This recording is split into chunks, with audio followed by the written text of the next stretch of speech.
very, very welcome to another edition of the Business of E-commerce podcast with the expert himself to my left, John Leach. We're joined by some great business owners today, and we're going to have a really good chat on the challenges around e-commerce and building a business around e-commerce and how to really get yourself out there digitally and how the last year has been. You know, I'm delighted today we have Miriam Doyle from mimitoys.ie. How are you, Miriam?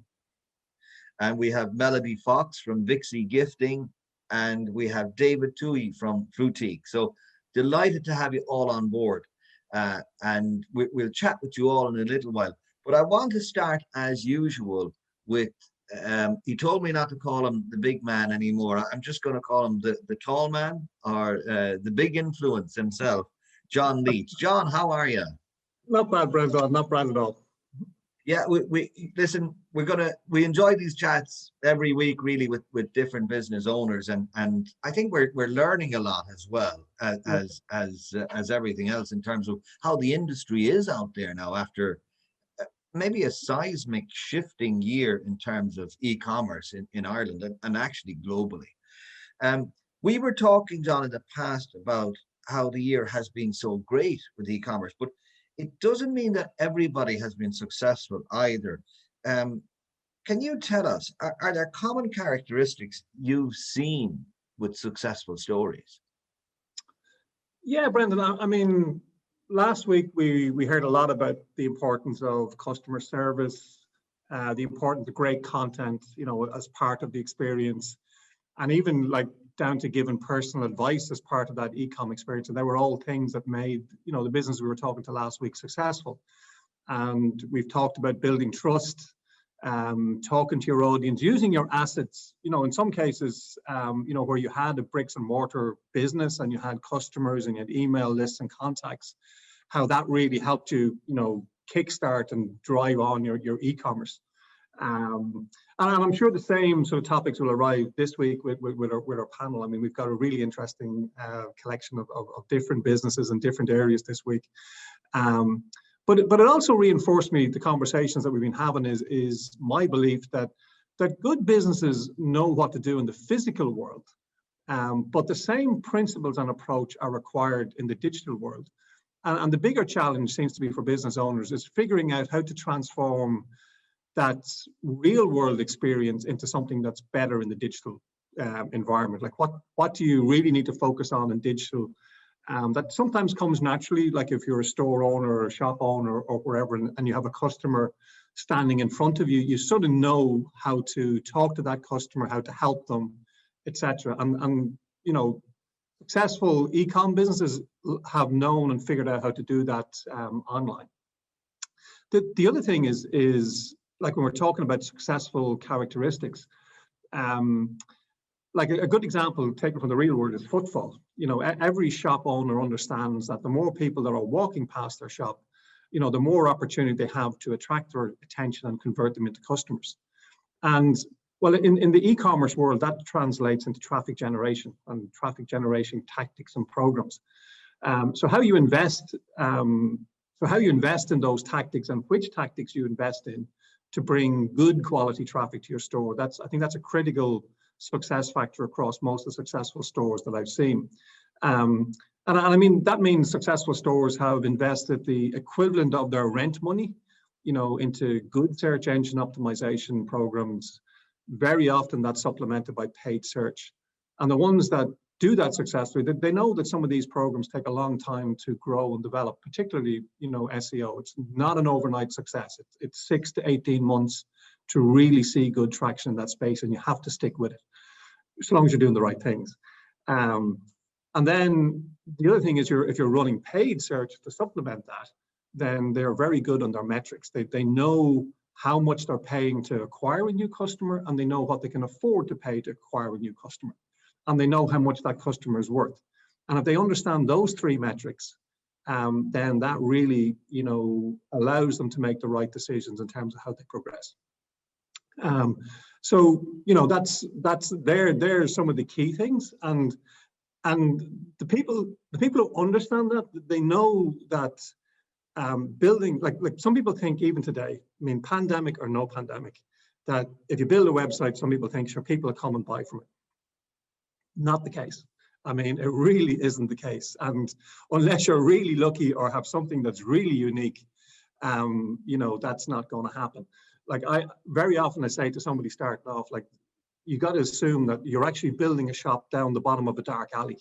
And your job, you know, over the next, you know, the first year or 18 months is, you know, figuring, you know, working to bring that shop much closer to the high street, shine a light on it, and bring the right people, you know, the people who are interested in your product, your audience. You got to find your audience, the right people to bring to your store.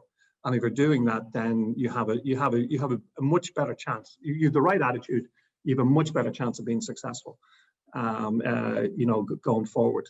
And I think when you couple that understanding of what you need to do to get good traffic, and then a passion for delivering a really good customer experience when you get the customer there, I think the combination of those two things is what makes, for me, is what makes a successful e-commerce business. And I know from looking at some of the stores that, you know, I know that the people we have on this morning have focused on doing some of that, and I'm really interested to hear their experiences about it. Yeah. No, that's interesting. And just off what you're saying immediately, John, what I'm hearing is that you need to put in the time. You need to be patient. I see the sign grow behind you there. It really is like growing vegetables or plants or flowers or anything like that, isn't it? You've got to put the seed in and put the time in. Yeah, you got to till the ground. You got to plant the seed. You got to water it, look after it. You know, and you know the laws of nature. You know, the laws of physics. You know, you can't subvert them. You have to work with them, I find. And people who take that, you know, medium to long term view, I mean, they're the ones that are successful. And it takes time to be an overnight success, right? Yeah. That's the reality of it, I'm afraid. You know, we love to hear about these success stories and all the rest of it, but you generally find when you scratch beneath the surface, it's built on, you know, sometimes years of experience and hard work to get there. Well, listen, let's go to some people who are at the coalface and have great sites, and we really looking forward to hearing how it's going for you guys. Miriam Doyle, first of all, of Mimi Toys. Tell us about Mimi Toys and tell us the story of how you've come to where you are right now. Thank you. Thanks, John.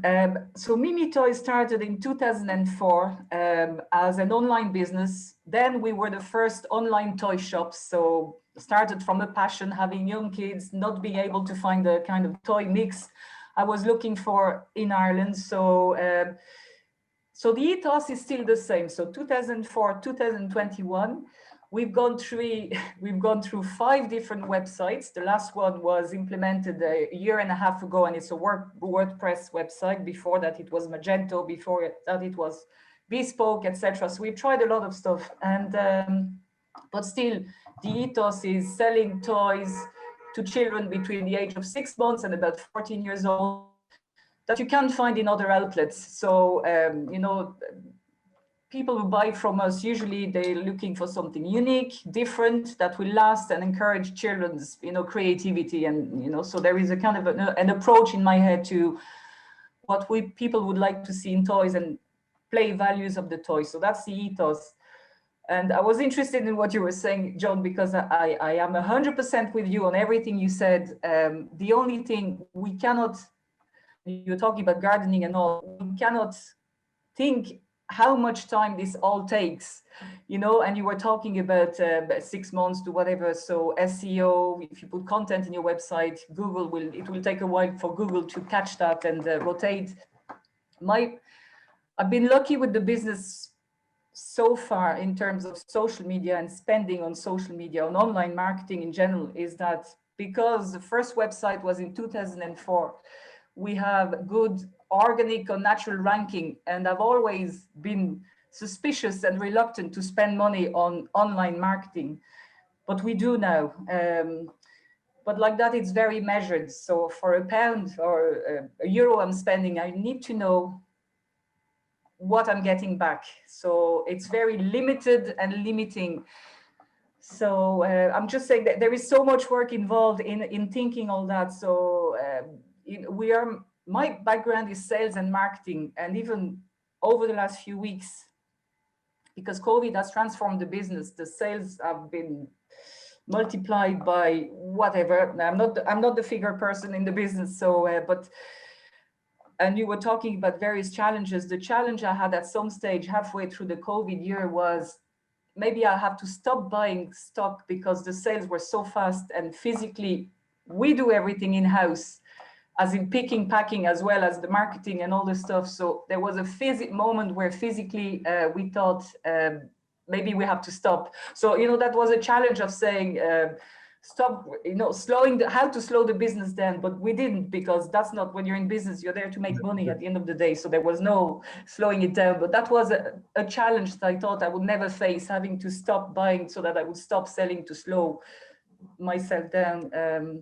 So that's it. I mean, it's an exciting business to be in. It changes so quickly, and when I look at, I was saying to you, we moved from website to website. It's moving. You have to be ready to try. Doesn't work, move on to the next episode. Don't stay there. Don't be static in the business and in the website. It's an investment of time, of money. But if it doesn't work, let's move on, because the thing is probably to be responsive and listen. What are customers looking for in terms of, okay, there is the product range, but there is also the whole website and how it works and how you navigate, etc. So it's a fascinating business to be in, but you have to be ready for obviously trial and error and moving fast and responding fast to. I think that testing mentality is really, really valuable. I learned, I've been around this space for 20 odd years, 25 years, and I've learned that at least half of my opinions most times are wrong. And the data, you sort of, you come to, I think I've said this to you, Brendan, before, my favorite saying is, in God we trust, but everybody else has to bring data.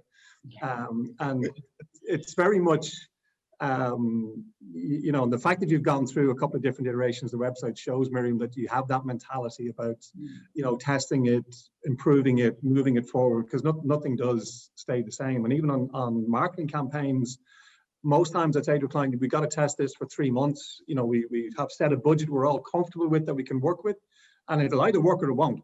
We'll follow the best practice. We know how we'll approach it, but it may or may not work for different clients. So that testing and moving mentality is a really, really important part of the whole philosophy and DNA, I think, of a really good e-commerce operator. Miriam, thanks very much. Yeah, John?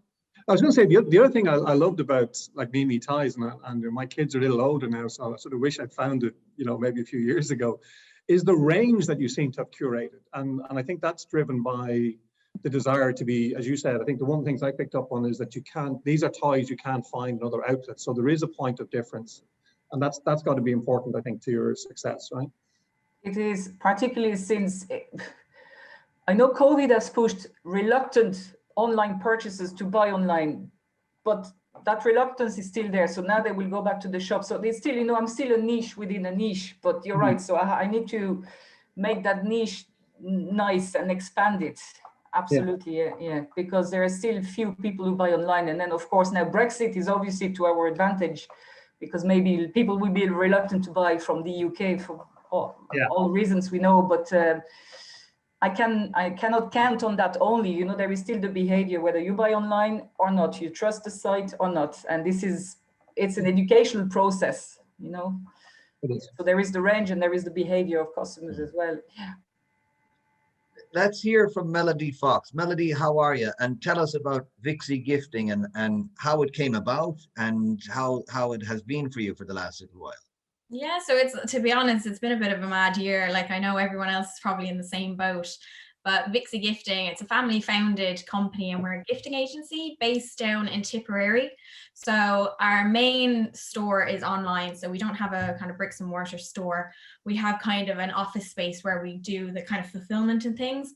But luckily we were kind of ready to go with online. So when we actually launched, it was only late February last year. So we kind of launched everything, and sure, then all of this happened. So it kind of made us go into a bit of a kind of fight or flight mode of, right, well, we need to be able to adapt to this. So in one way, you know, we had our kind of online store ready to go and set up. But initially when we started, we were planning to target the wedding markets.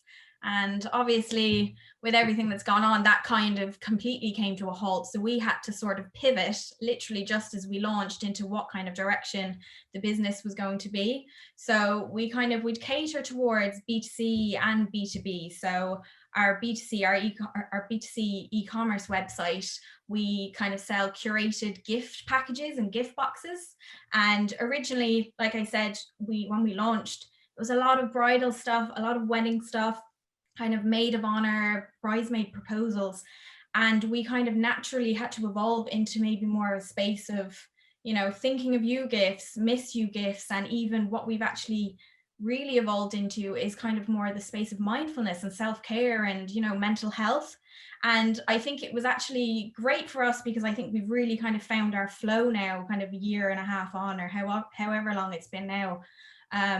But in the beginning, it was definitely a challenge. And even in terms of our business side, like our B2B, we kind of were linking up with, like, you know, wedding events and those kind of things. And then suddenly that kind of industry just completely collapsed on itself.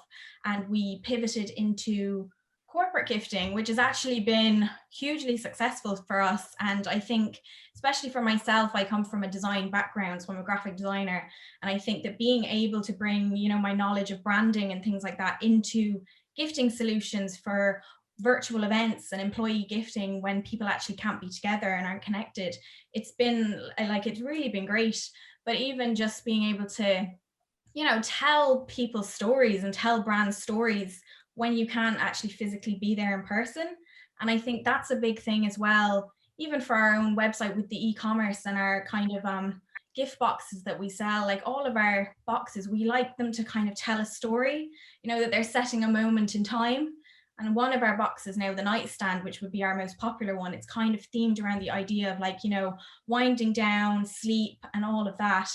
And I think those kind of boxes are very popular because they're kind of allowing people to, you know, have time to themselves, like, and kind of focus on their mental health. But it's for the person that's actually buying the gift for somebody, you know, it's almost kind of staging a moment for them, you know, staging kind of a moment in time where this is for you, regardless of what else is going on in the world. This is, you know, your time to kind of focus on your own mental health. So it's been very challenging, but it's been definitely really rewarding. And I think even in terms of, there's been a big movement with, you know, Shop Irish and Buy Irish and even all this kind of like supporting local. And I think that really helped us as we kind of entered this new space, you know, and as we entered the kind of gifting industry, that people maybe were more willing, you know, to support small businesses and give small businesses a chance, as opposed to just kind of automatically going to Amazon or getting things for cheap. And I think as well, the last year, I think, has maybe highlighted to consumers as well, you know, the challenges that smaller businesses face or Irish businesses face and things like that. And that, you know, even I think you talked in a previous episode about like shipping and things like that, that there's more allowing for, well, there's reasons why shipping is more expensive if you're an Irish business, as opposed to if you're buying from God knows where and it's only €2 or something like that, you know. So I definitely think it's definitely been a learning curve, but I think it kind of worked out for the best for us. I think it really helped us define who we were, what our business was, and where we stand in the industry. So go on, Brendan. Yeah, sorry. I was just going to ask curiously, when all COVID settles down or it's over or whatever it's going to be, will you pivot back towards weddings? Do you know what? I actually don't think so. I think we've really kind of found a niche with where we are, because even especially kind of coming up to Christmas time last year, like a lot of employers and like event coordinators, they're looking for kind of corporate gifting that has a focus more on mental health, has a focus on kind of self-care and mindfulness. And I think that kind of area that we're in both the kind of corporate gifting side and just on our kind of gifting on our own website, where like consumers can just come on and buy one-off gifts for people, I don't think we will. I think corporate gifting, mindfulness, self-care is definitely the way forward for us anyway.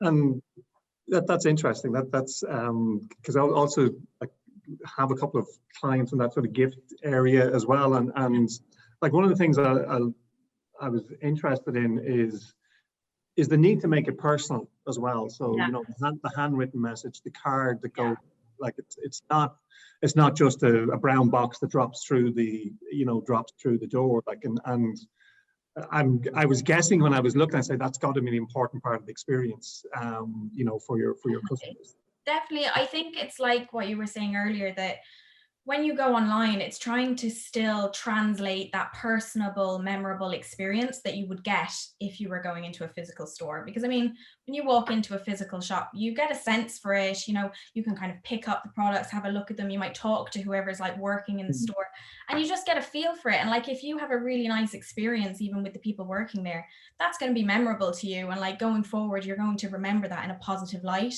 Whereas I think when you kind of translate that into digital, everything is so convenient, it's so fast, it's kind of impersonal, that you're trying to connect with people again and make a memorable experience for people so that they remember you for it.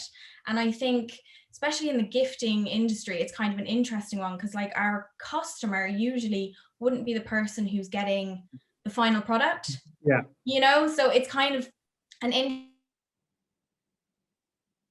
one, because obviously with the final product we package it up really nicely, write the handwritten note and things, and there is kind of an experience of when someone receives it, there's almost the layers, you know, the outer box, and then they're opening the bow, and like it is an experience, you know.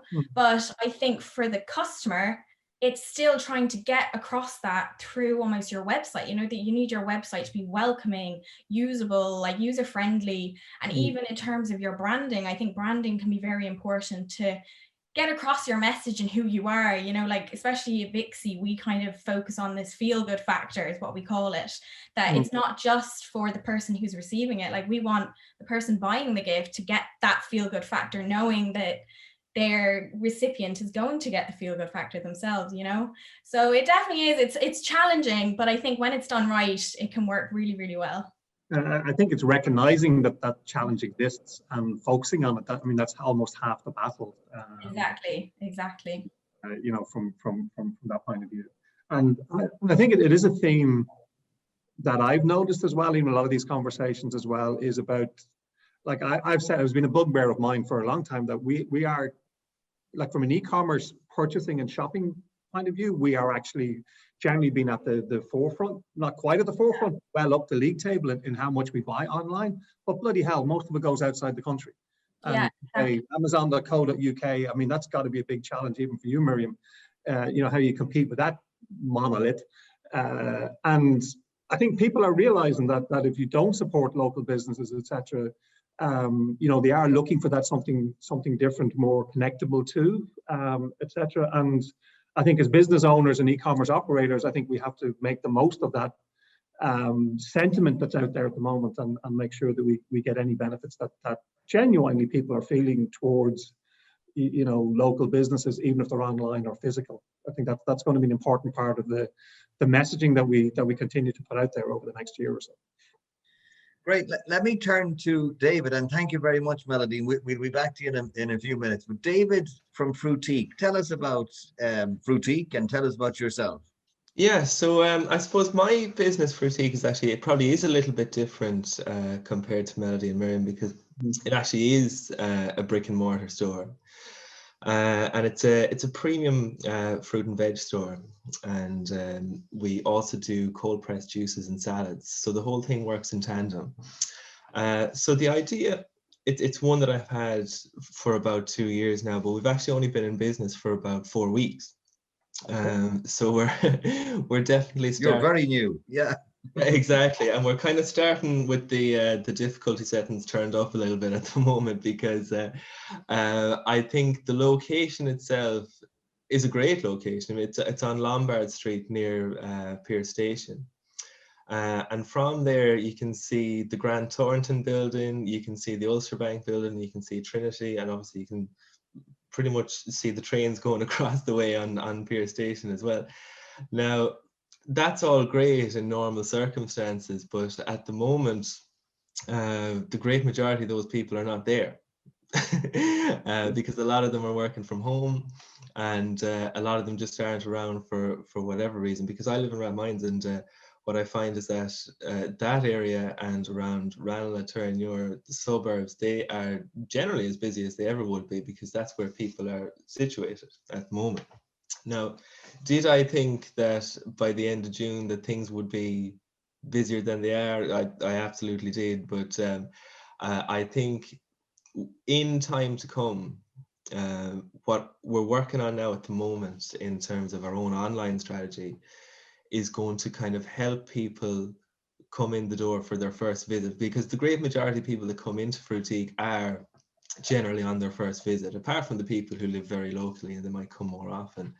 So I've taken the attitude that each day on social media and in any kind of online platform that you can do, it's an opportunity to showcase what you have and just to give people a greater picture of what the company is and what it's all about.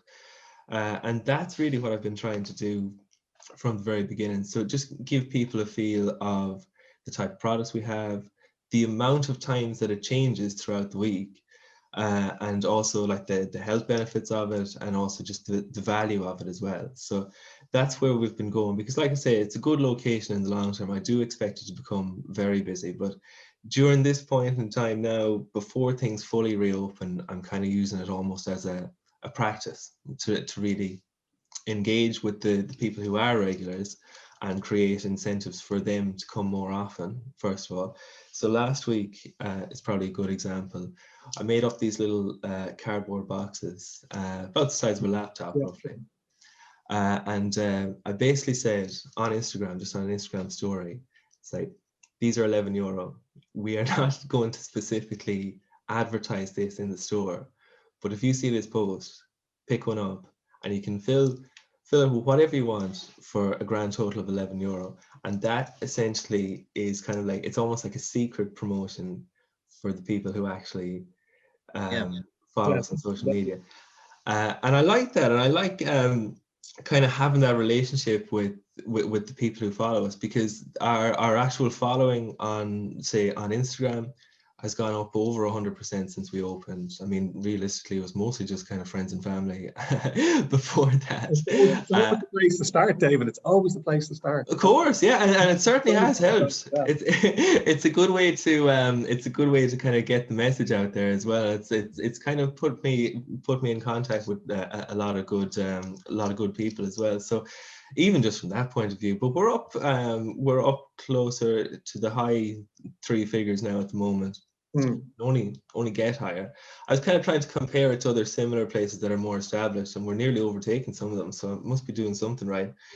I think a lot of it is all down to just making it visually appealing, because you do eat with your eyes, and it is a food company at the end of the day.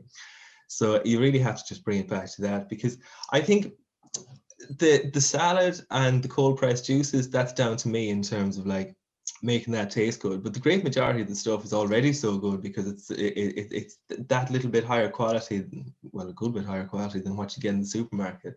So it's really just about giving that a platform to do as well as it can, because once you taste it, once you get people in the door, you generally find that people love it and they come back. But it's just more of a challenge to get people in the door right now. And kind of that's where the social media strategy comes into play. I remember a few years ago, I used to work for a company that was mostly doing drink promotions. And primarily it was for drinks that were less established on the market. And it's that old thing of, generally in a pub, you generally have an idea in your head about what you're going to order, and it's almost an automatic thing. You don't necessarily think about it too much. So it was all just about interrupting that flow before you get from the front door of the pub to the bar, to make people think of something different. Yeah. And it's essentially the same idea to essentially get people out of the same shopping habits as they would have had. Like, say if they normally go to SuperValu, to get them to reconsider that and to maybe see the value in coming to a place like Fruitique. So I suppose that's really what it comes down to now, because it is actually, it's just myself at the moment, because I mean, you know, we're working within a fairly specific budget. Now I do expect that to change over time, but it's the 14-hour days for me at the moment. But I don't mind that so much. But one thing that does discount at the moment is having an online sales presence. But I've been speaking to, they're a small company, but they seem like exactly what I'm looking for at the moment. They're called My Organic Marketplace. And they've described it as it's almost like Etsy, but for food. Etsy for food, right? Okay. Yeah, exactly. So like it's ideal for me, because essentially the idea that they have is to do the marketing side of things, the online marketing, and essentially generate customers and funnel that towards me and towards their other clients. They take a little cut of that, so that's their, you know, that's their means of income. But then that would essentially, it could potentially double or maybe triple like per day, and especially maybe say on the quieter days when things are a little bit, you know, say let's say a Wednesday afternoon, things generally tend to be fairly quiet here. But if I'm seeing orders coming in online as well, that's going to generate more revenue. And it's not something I overlooked, but it was something that I kind of put on the back burner because I just knew I wouldn't have the bandwidth to do it Yeah. in the Yeah. early days. Which is often the challenge of these things. You have to pick your priorities and where to focus. Yeah. But and I loved your, you know, if you know, sort of both. That was it. Yeah, that's right. That was a really nice little catchy, you know, and people love to feel they're getting a step up on everybody else. You know, yeah, I know, but nobody else does it. And those really Exactly. Yeah. it was interesting. I mean, I was looking because, you know, knowing that you were coming on, I was thinking back, because actually my very first job was selling vegetables and strawberries many years ago, around both in the marketplace in Drogheda and around the houses. So I sort of I have fond and not so fond memories of that experience at times, as you can imagine. Like groceries and food, like fresh food, like it is a challenge online for sure, and it had shown very little growth. Like unlike, I think China's, you know, something like a 60 billion online market for food, you know, fresh food, etc. But Europe particularly has been very slow in developing that. I think that's one of the things that the pandemic definitely, you know, I use Tesco online in terms of doing. I don't go into the super. I don't need to go for my main shop anymore. It gets delivered, which is a great. Not looking to advertise anybody, but you know, Super Value, they all do similar sort of things. But you know, I wouldn't have thought that. Yeah, I'm waiting for it to arrive. So I think for your it's there's going to be an opportunity there for your offering as well. It'll be a question of, and maybe that marketplace brings an audience that obviously is amenable to what you're doing. I think so. It'd be worth exploring. I mean, and maybe it's click and collect. Maybe that's the first steps, you know, rather than trying to ship. You know, like I've worked with a couple of fresh food companies and trying to get that shipping element, that it's there on time, quickly, and in good condition. It's a challenge for sure. I think so, yeah, because I've often thought, like, just from my own experience just shopping, because all I really think about is food and I don't really care about much else. I would generally stay away from ordering things online because you need to get a look at it. I think, you know, it's kind of like if you're buying clothes in a shop, you know, the amount of clothes that I've bought online that I've just never worn afterwards because they're just not quite what you think they are. And like if you're buying an aubergine, for example, you know, you want to get a feel of it, you know, quite literally, because you want to be able to see its freshness. You don't want to see a picture of a generic aubergine. You want to actually see what it actually is. And that's always been my attitude towards it. Now, just purely the convenience of it is going to appeal to a lot of people. But I think in normal circumstances, there's enough people within a, say, 2-kilometer radius to make it, you know, at the very least reasonable. But then it's all about the way you actually kind of put it to people and the way you present it to people that will kind of make it above that, you know. And that's kind of where I'm aiming, because really, you know, because of the quality of the food, there's no reason why it shouldn't be the best store of its type in the area.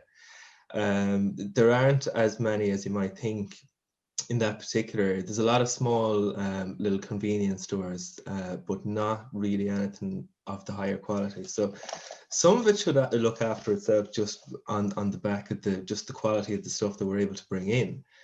But people need to be aware of it, you know, and people need to see the value of it. I don't ever want people to think it's expensive or, you know, elitist, Yeah. because it's not, first of all. And I think like the language and the way we interact with people online kind of helps that as well. It's not some kind of, you know, it's generally like a younger crowd that come in as well, and it's not even necessarily how I intended it, but it seems to be the way, and it seems to be the people who respond to that the best tend to come back a lot. So it's more about kind of honing in on that and developing that, and then gradually over time making it. And that's even more important for your online customer. I'm sure, you know, it's trying to, that lifetime value of a customer, you know, the customer that comes back and buys every 3 months, every 6 months, depending on the nature of the product. Yeah. They being able to identify that in your e-commerce traffic and your e-commerce customer set, I find is a really crucial part for again, the successful ones. They know, they can segment their database, you know, knowing that this is the type of customer we have to nurture because we know it's going to come back over the next period.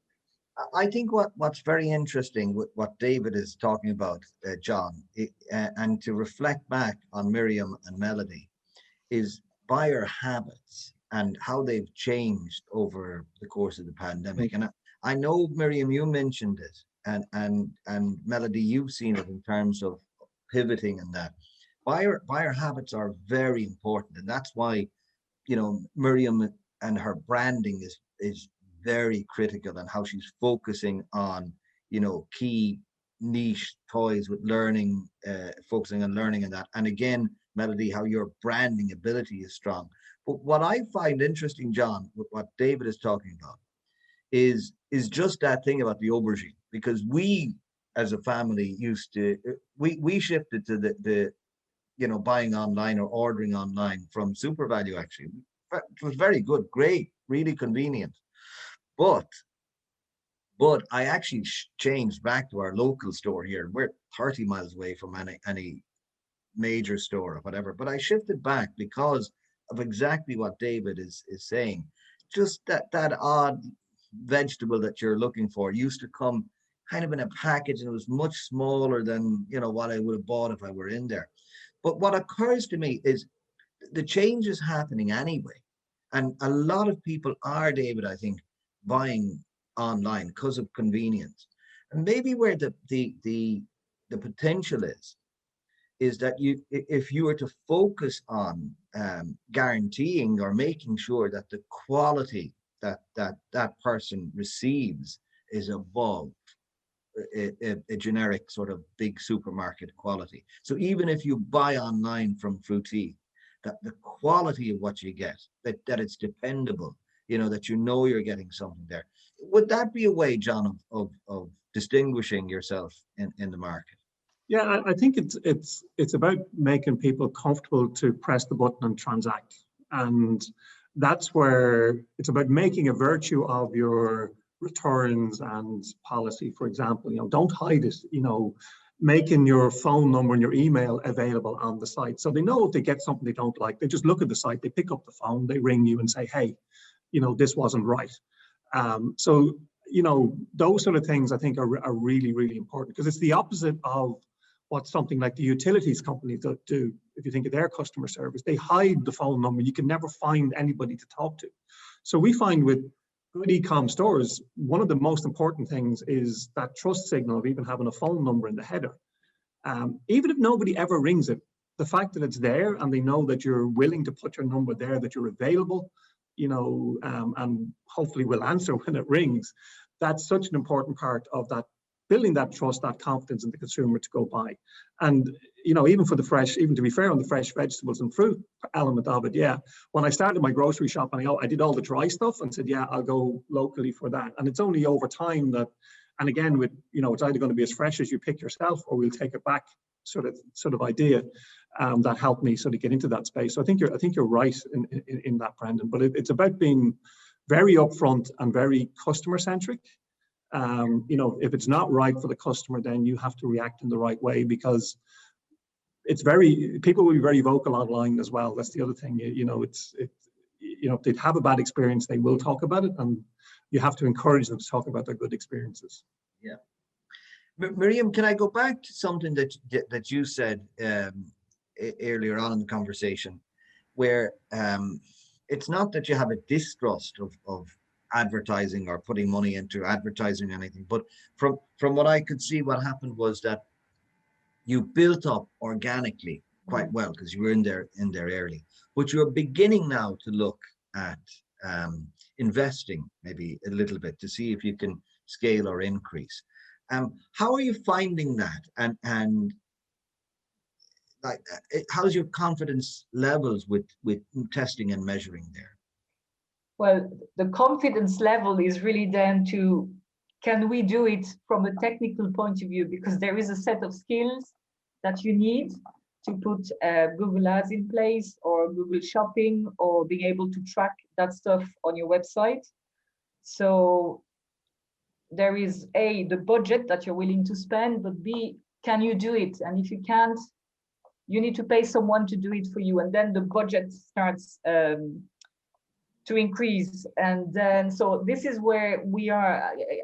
To run an e-commerce business, you need a set of skills, various skills, but being able to even look at the Google Ads dashboard or Google Analytics dashboard, that's a set of skills, you know. So I don't know, that's not exactly answering your question, but really my reluctance is obviously getting the return on my investment, but really the skills to be able to measure, to implement what I like to do, and then to measure. And just the technicalities of putting the little bits on the website that will allow me to track a purchase, you know, if someone comes from Google Ads or comes from Facebook. And this is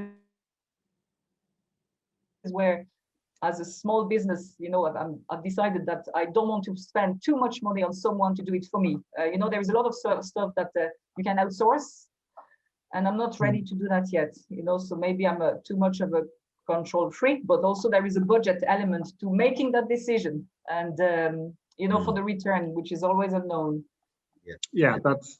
I think it's a good point, Miriam. I think if you're working with a partner in this space, you know, there has to be a high degree of communication and trust between the two parties, because very often I come across, you know, you talk to a new client or wherever, and before this, they've been told it's a black art. We know what we're doing. We're not going to tell you what we're doing. You know, trust us. And that's not, in my book, a good place to start, you know, a relationship like that. So I think it's a genuine concern that you have, and I think Google pitches, and even Facebook pitch these platforms as do-it-yourself, you know, and that's only correct up to a very small point. I've seen too many horror stories, you know, I think it's false advertising to say that they're do-it-yourself sort of platform. And you just have to find the right balance of budget and outside expertise and a really good working relationship to make that successful. But I think if you have those two pieces in place, you can make it successful. Yeah. And Melody, lastly, if I go to you on with this question, what also occurred to me chatting to you is that your design background, and maybe your background in brand development and that has kind of landed you in a role that has mixed your passion with your business. Do you find it very enjoyable with that? I do. I actually feel like, especially kind of the industry we're in, and even in terms of like, we're talking about social media, advertising and things like that, it's very visual. So it really helps to kind of have that background, because we can do a lot of it in-house. So like, we do the website in-house, we do all the photography in-house, you know, all the content creation, it's all done in-house, which has been a really, you know, it's like it saved us a lot of money, because obviously it hasn't saved us a lot of time, because all these things come with their own headaches and things like that. But it's definitely been great that I can utilize those skills. And I think that even when we were starting out, that was kind of a big factor for me, that I still wanted it to be something creative and something that had like a design element to it, but maybe stepping away from, you know, like graphic design, like just kind of, and not narrowing it down to that. But yeah, I definitely think it has helped us a lot. But I'd say as we grow, it might be something that we might need to look to outsource, just because, you know, when you're starting out, you kind of wear all the hats. But as you grow, you know, you don't have time to be dedicating to everything. And I think even with the photography, like there's a lot of work that goes into kind of, you know, the planning of it, the actual photo shoot, the editing, the kind of uploading it all to the website. But I find our website especially, it's just a beast. It's so much work in itself, and like at the moment it's kind of working well for us. And like we recently kind of launched our own kind of create your own Vixie gift box, just to give our like customers more of that sense of they're actually coming in and maybe picking things and shopping, as opposed to us just giving them the finished piece. But I definitely think that the website, like, it's never finished. I feel like with anything like that, every week I'm doing something new to the website, or something behind the scenes, or updating content. And I think that while it is great, it can be definitely stressful, you know, to kind of just have to take on everything. And like even Miriam, the way she was saying about the, you know, like, yes, to an extent you could probably do all kind of advertising and things yourself, but it's, do you have the time to be kind of putting to all these different things while still running the business and kind of having the day-to-day tipping over? But I do think the design background has definitely helped with us getting us off the ground anyway.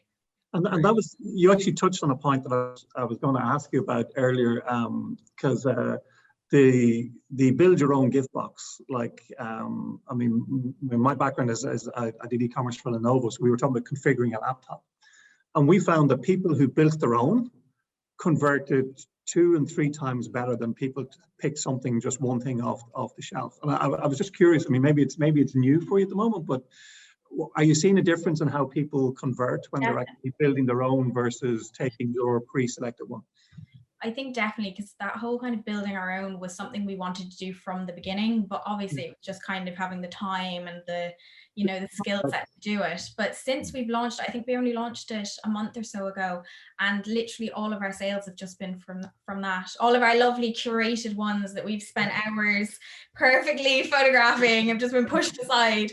But I think it's kind of opened up a lot of possibility for us now, that we can kind of start getting in products that we don't necessarily have to have a plan in place. Okay, well, that one will match with that and that'll look good with this, that we can just offer a variety and give our customers the option that, you know, maybe they have a set budget, or maybe they have a kind of set color scheme they even want. And I think that kind of create your own Vixie box has been a huge game changer for us. Because again, that's what I was suspecting, that because I think what we find when the consumer is in control of the experience, that they'll do 2 things. One, they're invested in it. I'm after spending 10 minutes picking 3 of these things, 4 of these things. This is my box, right? So I'm going to put up a little bit more pain, even the checkout process, because I'm invested in it as well.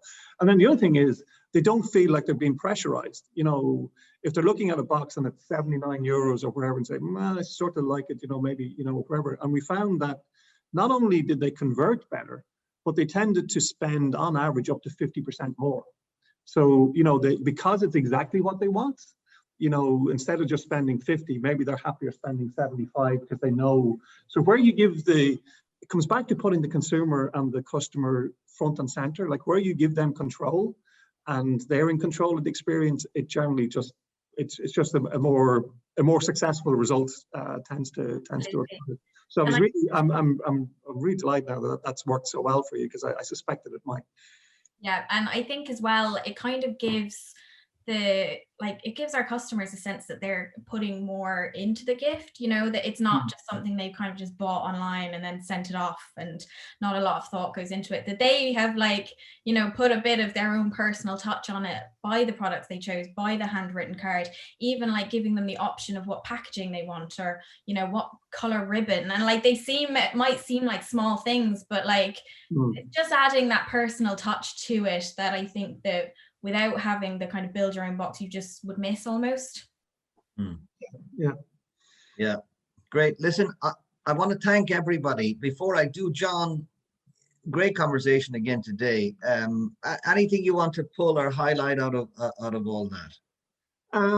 I suppose, I mean, again, yeah, thanks everybody. Been a really interesting, you know, conversation. I think we've hit a lot of common themes that we come across with people. But I think the Brexit opportunity and shopping online, you know, for Irish brands, Irish offerings, I think is something we have to all, as e-commerce operators and business people, continue to focus on, because I think there is a genuine leaning into that sentiment at the moment. And if we continue to build on that, it will be advantageous. I mean, the other thing, I mean, the same theme about, you know, having the right offering, you know, like, you know, Mimi Ties, in terms of it's a collection that you cannot get anywhere else. It's curated, there's thought put into it. It's the point of difference, you know, it's the old thing, if you can't compete, don't. So you have to find a way to compete. And you know, as I said, just the depth of content around even the offerings and the collection of the brands, I found when I was looking at it, Miriam, was just really, really compelling. And I think that's going to be, that's absolutely part of the, you know, one of the cornerstones of your success. And then even coming back to the customer experience, like with Vixie Gifting, Melody, like we were talking about there, like giving the customer the power to build their own, like that's really focusing on the customer, thinking about what they want to do and helping them do what they want to do. So it allows you to push something downhill instead of trying to push something uphill if you're going with the customer. And then I think in terms of David and Fruitique, I think it's all about finding that audience, you know, and right scaling it. You know, if your audience is physically, you know, within a couple of kilometers of your location, then how do you suck in your unfair share of that, you know, group of people into your store and continue to stay engaged with them and connected? Because I think, like I've talked to a number of, you know, sort of retail shop owners like that, and trying to find that hybrid approach that, yes, the business might always be 90-95% transacted in the physical building, but the online element of it is how you keep bringing people back, to keep engaging with that audience, and keep growing that audience. So, you know, I think everybody this morning brought something different to the table in terms of how they're building success in the business, and that's the fun thing about this, is hearing those stories and the approaches that people are using, and there's more than one way of skinning a cat and being successful in this space. Oh, and I better be careful. I hope there's no cat lovers on, right? Listen, thank you very much. I'm a dog person more than a cat person. I think we'll wrap it up with that. I want to thank so much Miriam Doyle of Mimi Toys. I want to thank Melody Fox of Vixie Gifting, and I want to thank David Toohey of Fruitique, and of course the sage himself once again. Great words, John Leach of WSI. So thank you all very, very much.